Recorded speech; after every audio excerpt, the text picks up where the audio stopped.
Welcome back to Next Sleep. If you've ever felt like people don't really understand you, or you've tried to explain something important, but the other person just didn't get it, then this lesson might be the most important communication skill you'll ever learn, because today, we're not talking about how to speak better.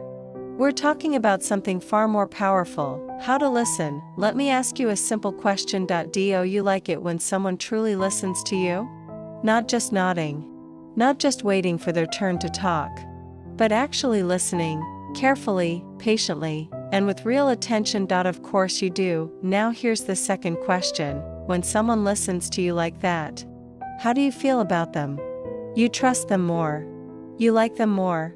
You feel understood, and that's exactly why listening is one of the most powerful communication skills you can develop. Here's the truth most people ignore. You don't need to be the best speaker to be a great communicator, but if you're a poor listener, you will never become one. Now let's be honest, most people think they're good listeners. But in reality, they're not listening. They're reacting. They're interrupting. They're judging. They're preparing their reply while the other person is still talking, and sometimes they're trying to fix everything too quickly. Let me show you what usually happens. Imagine you had a terrible day at work. Your boss gave you a last-minute task. You tried your best but couldn't finish it in time.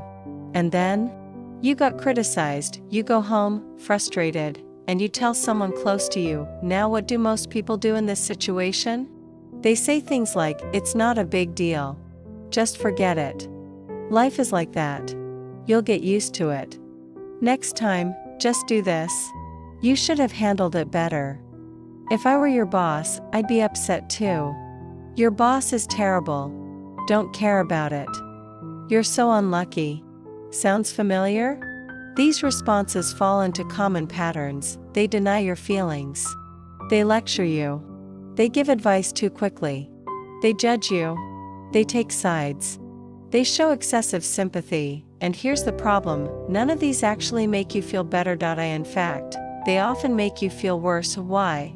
Because what you needed was not a solution. You needed to be understood. This is where most people fail at listening. They think listening is about solving problems, but real listening is about understanding people. Let's break this down. There are 3 major reasons why people are bad at listening. First, they don't realize how important it is. Second, they don't have the patience. Third, they don't know how to do it properly. So how do you actually become a great listener? There are 2 key goals you need to achieve. Number 1, fully understand the situation. Number 2, help the other person find their own solution. And to do that, you need a simple but powerful framework. It has 3 steps. Listen carefully. Acknowledge feelings. Ask the right questions. Let's go deeper. Step 1, listen, really listen, not half listening. Not interrupting. Not thinking about what you'll say next, just listen, because most of the time, people don't say everything at once. Sometimes they hide things. Sometimes they don't even realize what they're feeling. So your job is to help them unfold their thoughts. Think of it like a puzzle. Each sentence is a piece, and only by listening fully can you see the whole picture. Step 2.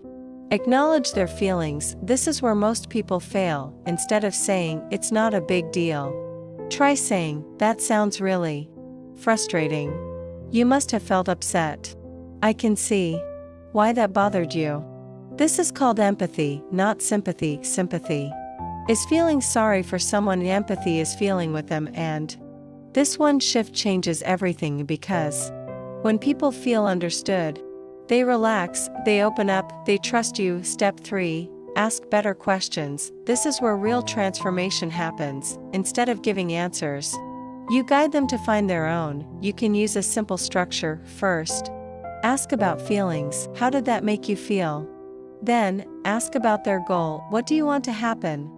Then, ask about the current situation. What's happening right now? Then, ask about possible solutions. What do you think you could do? And finally, ask about action. What's your next step? Notice something important here. You're not telling them what to do. You're helping them think. And here's why this works so well. When people come up with their own answers, They trust those answers more if they act on them faster, and they grow from the process. This is also why great leaders don't just give instructions, they coach, they ask, they listen. Now let me give you a quick real-life transformation. Instead of saying, "You should apologize to your boss tomorrow," try this: "You seem really frustrated. Do you feel misunderstood? What do you think your boss expected? What do you want to happen tomorrow? What could you do differently?" So your plan is to talk to your boss in the morning? See the difference? Same situation, completely different impact. Point one creates resistance, the other creates clarity. Now here's something you need to remember: listening is not passive. It's active. It requires focus, patience, and intention, and most importantly, you don't always need to fix people. Sometimes, the best thing you can do is simply be there and listen, because in a world where everyone wants to speak, the person who listens stands out. So here's your challenge today: pick one conversation. At work, at home, with a friend, and instead of jumping in with advice, pause, listen, acknowledge their feelings, ask one better question, just one. And watch what happens, because the moment people feel heard, everything changes. This is Next Leap, and if you want to become someone people trust, respect, and genuinely enjoy talking to, start by becoming a better listener. I'll see you in the next lesson.